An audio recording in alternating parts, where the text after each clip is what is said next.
Hello and welcome to this micro training video from FMCG Academy. Simply pause on the screen if you want to read through the material here.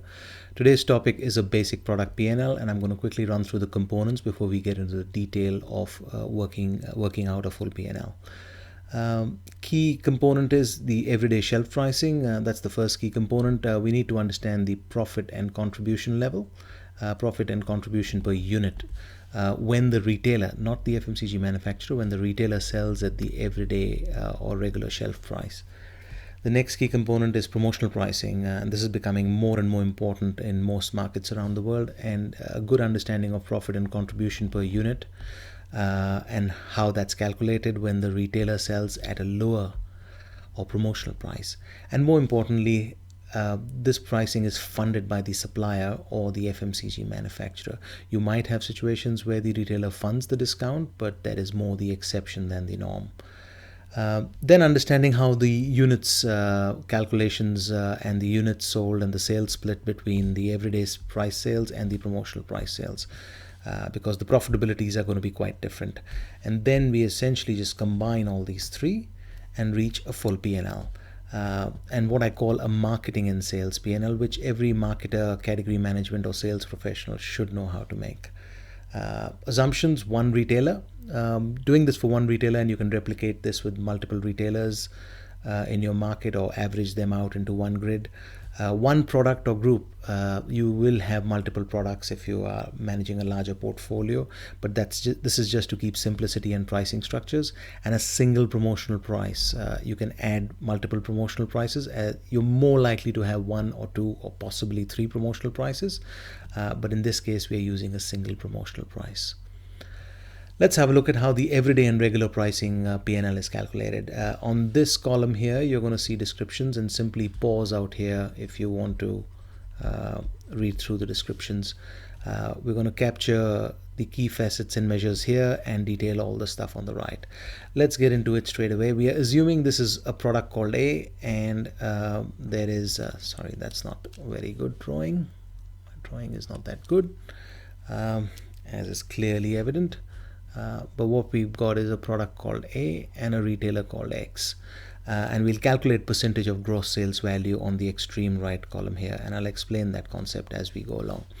Now, in the FMCG business, while consumers buy single units, as a jar or a packet of blades or a jar of sauce and what have you, manufacturers sell to retailers in cartons or cases or shippers. So you can call them a case or carton or shipper depending on which part of the world you're in. And customers and retailers buy in these units. It's called a selling unit in a lot of markets. In this case, I've assumed there are 10 consumer units in one carton, case or shipper. Next, we need to look at the list or the wholesale price per carton. So this is a standard price which is been worked out by marketing at some point based on the pricing analysis they do, that should be the list price or wholesale price per carton, which can be offered to most customers. This is normally a price list there with customer services, and if someone calls with a big order and they've not agreed a discounted structure with the manufacturer, then they'll be offered it at this price. So the price I put here is $40, and that's $40 for that for the full carton or shipper or case. We need to convert that into per unit, and here on we'll talk only on a per unit basis, a consumer buying unit basis. So this is list price per unit, simply dividing 40 by 10, and you will get the number here called 4.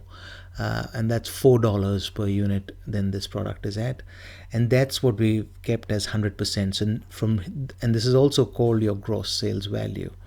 And that's important to understand, and we'll track the whole P&L, how it works through from 100% and where we lose money and how that money goes out to arrive at final profitability. Now, most major retailers in developed markets will have discount structures agreed with manufacturers, and it'll vary by brand or category. You can have multiple layers of these discounts, and sometimes they are meaninglessly complex, but I've just kept two levels. Done one at 10%, so we've taken 10% out of $4 to arrive at $3.60, and then we've taken out 6% again of $3.60 to arrive at $3.38. You might have more layers and more discounts, but I've assumed 2 in this case. The third thing, a lot of markets and environments have a settlement or a prompt payment discount. This is normally to payment if the retailer pays within 30 days or 60 days or 90 days, whatever it may be. So I've assumed 2%. This is normally 2 to 3%. We've taken that number of $3.60 to arrive at $3.31. So that then becomes the final price which we are selling at to this retailer, and we've already discounted ourselves by minus 17%, as you can see. So 17% has gone off to the retailer, and we're going to sell to the retailer at $3.31.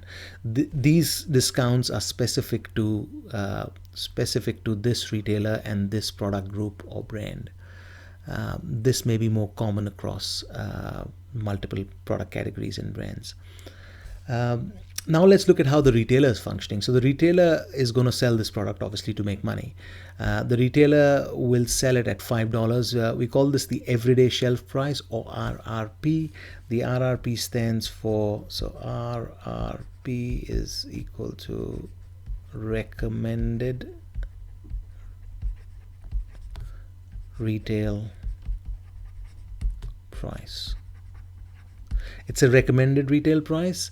Remember, you cannot force the retailer to sell at a certain price. You can recommend that this should be the shelf price. Next, we take off tax. So the retailer sells this product, let's say, at $5 to the consumer or the shopper. We remove the tax impact, which is 15%, and that is calculated on $4.35. So it is 15% on top of $4.35. So the formula essentially is 5 divided by 1 plus 15%. So that gets you down to $4.35. Once that is done, that's what the retailer gets in hand. And then the retailer gets an everyday margin. So the retailer makes $1.04 in this calculation. Now that $1.04 is coming out of, so that's what the retailer was making in hand. After selling to the consumer or the shopper, and deduct what the retailer is buying at, which is $1.31 here, you can see. And you deduct that and you will get $1.04. And the retailer then makes 23.8% margin. Now that 23.8% margin is arrived at as, it's basically $1.04 divided by $4.35 to arrive at 23.8%. That's the margin the retailer is making on an everyday shelf price basis. So keep your eye on those two numbers, 23.8% and $1.04 in terms of margin. Next, let's take a look at the fixed rate spend. A lot of organizations have this, and what we call the sum of everyday terms and rebates. So this is every time this retailer buys, they will get this discount structure. Whatever price they sell at and whatever they do is a separate issue, but that's the minimum they're going to get every time. So they will buy the product at $3.31 every time they choose to buy the product. And you might have a volume layer discount, but in this case we've assumed this is the standard discount they're going to buy at. Coming back to our P&L, that is 69 cents or 17%. So it's that same 17% which we took off from here. That is calculated essentially $4 less $3.31 to arrive at 69. So just so you get that number, that was $4 minus $3.31 equals $0.69. That becomes the fixed rate spend. Again, keep your eye on that number. So 17% is the fixed rate spend. Let's now take a look at the cost of manufacturing. Now, I've assumed one number here for simplicity. It is the cost of making the product, the inward freight, outbound freight, and you might have different components depending on the organization you're in. And I've kept that at $1.25. That is 31% of our gross sales value of $4. So the gross sales value is $4. 31%, so good chunks. So 31 plus 17 is 48. That takes us to 52% in terms of regular or everyday contribution. So what we've done is basically $2.06 was arrived at by taking $4 minus $1.69, which we were giving as the trade spend, and minus $3. Sorry, that's this one here. Let me just rub this off. and that was $1.25 to give you the dollar 2.06, so $2.06, and that is 52%. Let's keep an eye on this number too. 52% is the profitability on an everyday basis, and we make $2.06 because we've given $1.94, which is these two numbers combined, is gone with product cost as well as to the retailer. Now let's take a look at the promotional pricing. Same sort of structure. We're going to sell the product at $3.99. Remember, we were selling this product at $5 originally, and now we're going to sell this product at $3.99. Same calculation for taking off tax of the higher numbers, so we arrive at a net realization of $3.47. So the retailer will get $3.47. Remember from the earlier slide, the retailer was buying the product for $3.31. So if we don't support the retailer or give them any more discounts or support or scan backs as we call, the retailer is going to make 16 cents. So that's $3.47 minus $3.31. And that takes you to 16 cents, which is 4.5%. The 4.5% again, 16 divided by $3.47. Now we need to give them additional. So most retailers will not work on that level of margin of 4.5%. They will expect support in terms from the manufacturer to fund the discounts, and that in this case I've assumed 23.8%. So the same margin the retailer was making every day on a percentage basis. Remember, the percentage is 23.8 and the absolute is $1.04 here. I'm not expecting to give them $1.04. And that's a different negotiation altogether. We're going to give them 23.8% to take them to 83 cents and give them an additional 67 cents. Now that calculation is also pretty straightforward. So the number, the way it works is all you say is fine. We want to give them 23.8%. Let's multiply that by the $3.47 they were realizing. And that is $3.47, and that is equal to 83 cents. So we need to give them 83 cents. Let me just rub this off. Made an error there.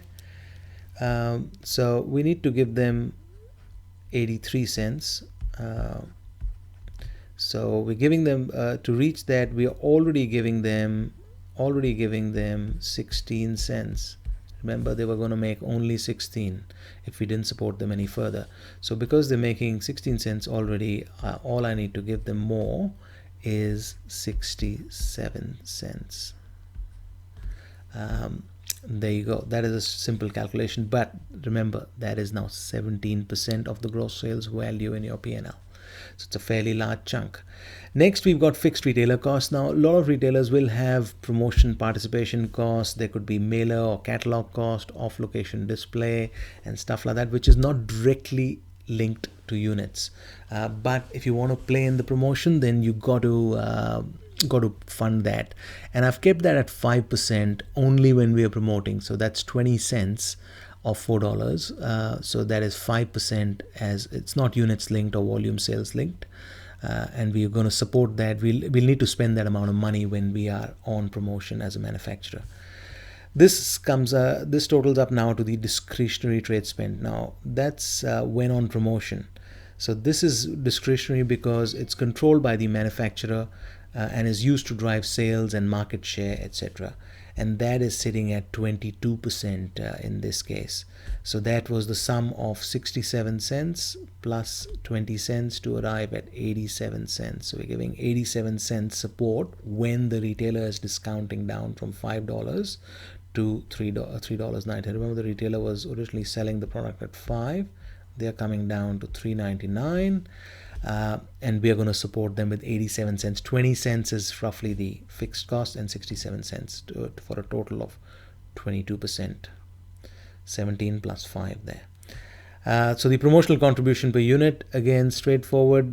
We basically go back to the earlier slide and just show you we were making $2.06 and we had 52% profitability. We've given away 22%. So we're left with So let's have a look here. So everyday and promo.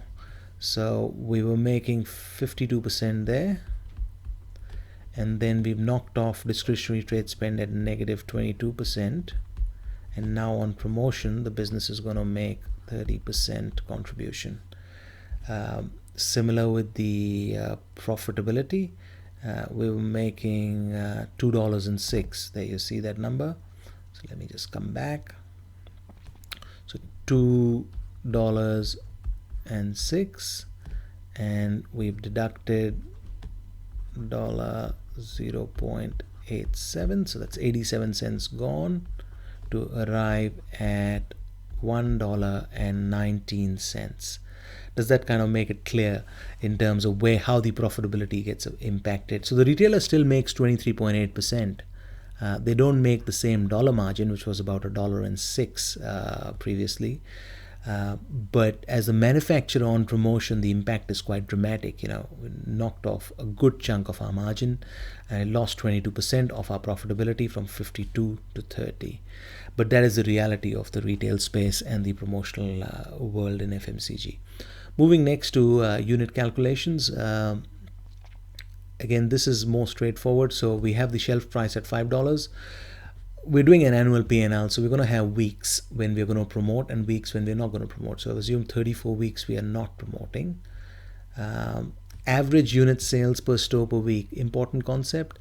That is it's exactly what it says. It's the per store per week sales of the product or the group. So we've assumed 10 in this case. Number of stores that retailer has, 1,000 stores the retailer has. Remember, this is an average. Some stores will sell more, some stores will sell less. Not all 1,000 stores are going to be equal. Average units per week of promotion is simply multiplying 1,000 by 10, and you reach 10,000. Non-promoted units, ignore the 49% for the time being. So that 340,000 units comes out of 10,000 multiplied by 34 weeks. And we are there at 340,000. Now let's look at the promotional price. What happens there? Again, some assumptions. So we were at $3.99 on the promotional price. Weeks on promo is going to be 18 because there are 52 weeks in a year. So 18 on promo, therefore 34 off promo. I've assumed the average unit sales doubles up here. So that can happen in some segments of categories. So it was 10 units per store per week. That's gone to 20. It's a big jump. That's an assumption. So the units per week on promotion moves to 20,000 because there are still 1,000 stores. And then we've got 360,000 as the total units, simply multiplying 20,000 by 18. And you can see that leads to 360,000 units. So the total units comes to 700,000. That's 360,000. That was the 360,000 plus 340,000. And then what we've got here is the percentage. So 51% of the units are promoted. That is 360,000 divided by 700,000. Keep your eye on that 700,000 number, as we'll refer to that later when we make the full P&L. And then another thing which a lot of organizations like to calculate is the retail sales value, and you can add more rows here, but that's coming in at 3.13 million. That calculation is simply the retail sales value of the total units. So it is going to be, sorry, I'll just go back there. So that is going to be $. I'm just going to make a bracket here. $5 was the regular shelf price, and at the regular shelf price we are selling 340,000 units, and then add on the units we are selling at $3.99, which was 360,000 units, and that takes you to 3.136 million. So I'm going to assume that is 3.1 million for simplicity. And you might be in a category which is, let's say, category equal $50 million. And you could say, fine, 3.1 divided by 50 gets me to 6.2%. You need to multiply that by 100 market share.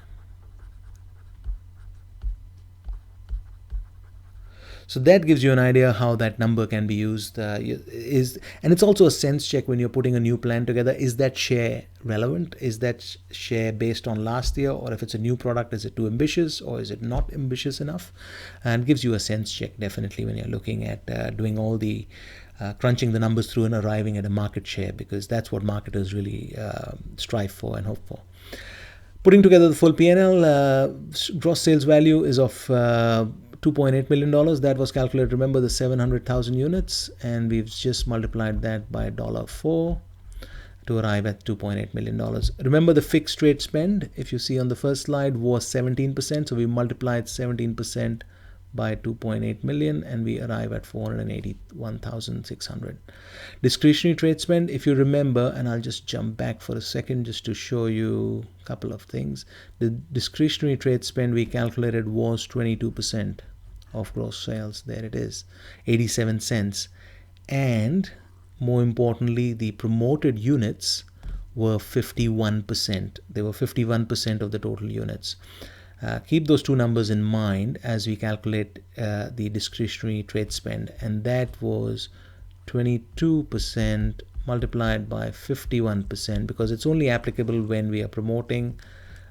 Multiplying that further by 2.8 million to get us 312,000. So the discretionary trade spend drops to 11% on the overall P&L because it's applicable only on 51% of the units. You can imagine what happens when those 51% goes to 70 or 80%, and you can see how the profitability will get impacted.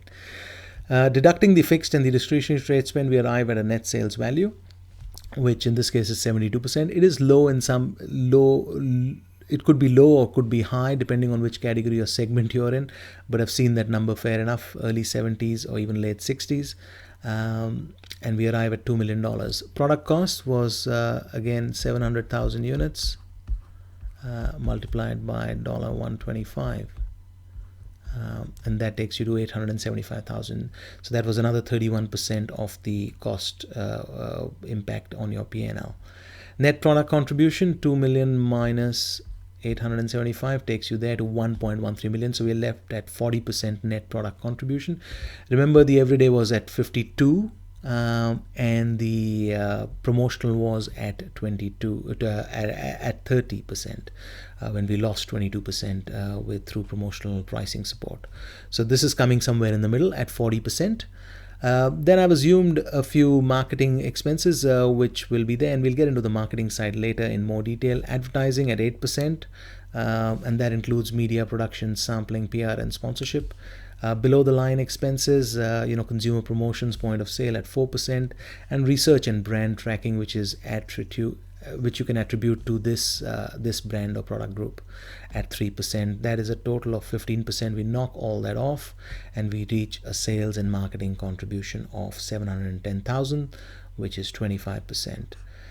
It's not a company P&L, it's a sales and marketing P&L. As I said, in the next video you'll see me using the Excel spreadsheet through which this was constructed to show how things change and impact as we change different numbers. I hope you enjoyed that. Thank you.